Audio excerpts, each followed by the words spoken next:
Okay, I'm back. Number three, do you want a sandwich or would you prefer a taco? Okay, so the conjunction in that sentence is the word or. Do you want a sandwich or would you prefer a taco? So your comma is going to go right before the word or there. Okay, now the only conjunction that you don't put a comma before is the word and. Okay, because um, unless you're doing a list of things. If you're doing more than two things, you can add that comma in. Actually, it's called an Oxford comma if you want to get fancy schmancy with like college terms. But if you were saying, I ate peanut butter and jelly, you don't have to put a comma before the and there. But if you said, um, I had a sandwich with ham, comma, cheese, comma, pickles, comma, and mustard, because you have more than two things in that sentence and you're using the conjunction and, that would be when you would actually put a comma before it when you're doing the list of your things. But if you're just listing two things, you do not have to put a comma before and, um, like we did with the other three conjunctions in this sentence. All right, and I'm going to jump right into figurative Friday language arts since we're there.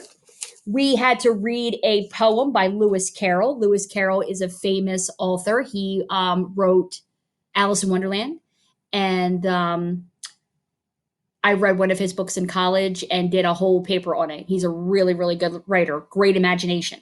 So here is his poem called The Crocodile. How doth the little crocodile improve his shining tail and pour the waters of the Nile on every golden scale? How cheerfully he seems to grin, how neatly spreads his claws, and welcomes little fishes in with gently smiling jaws. All right. So if you guys don't know what the Nile is a world famous river, okay, in Africa. It's right next to Egypt. So he's talking about a crocodile who lives in the waters of the Nile. So he must be in Northern Africa. Okay. Um, this is a two stanza poem, and each stanza has four lines. Okay. So I hope you guys are remembering all these poetry terms that we've worked on since the beginning of the year. And let's go into our questions. From what point of view is the poem told? Okay. So, point of view is the person who is telling the story. Okay. If it's a first person point of view, you're going to see words like I or we. Okay. Because the person who is telling the story is in the story.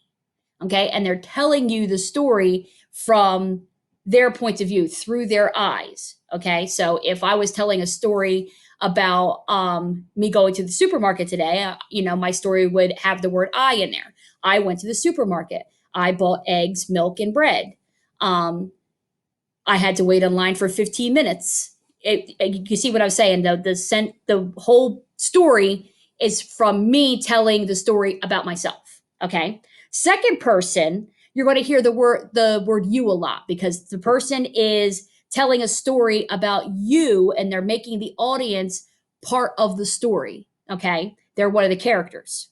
Now, third person is somebody that is not in the story at all, but they know the story and they're telling you about the story, but they're not in it. Okay. So you're not going to see words like I, you're not going to see words like you, we, you're going to see character names and things like that. So third person is kind of like a narrator who is telling the story, and that narrator is not in the story. And no point of view. Obviously, there's got to be a point of view if we're reading a poem or reading a story. So, out of those choices, I hope that you picked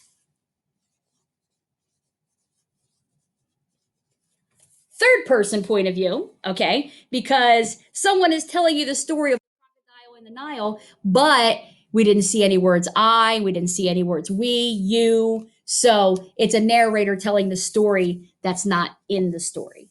So C should have been your answer. And what is the poet describing in the second stanza? The second stanza, he's talking about how the crocodile spreads its claws and smiles and the fish kind of come in. So D, he deceives the fish with a smile, is your answer.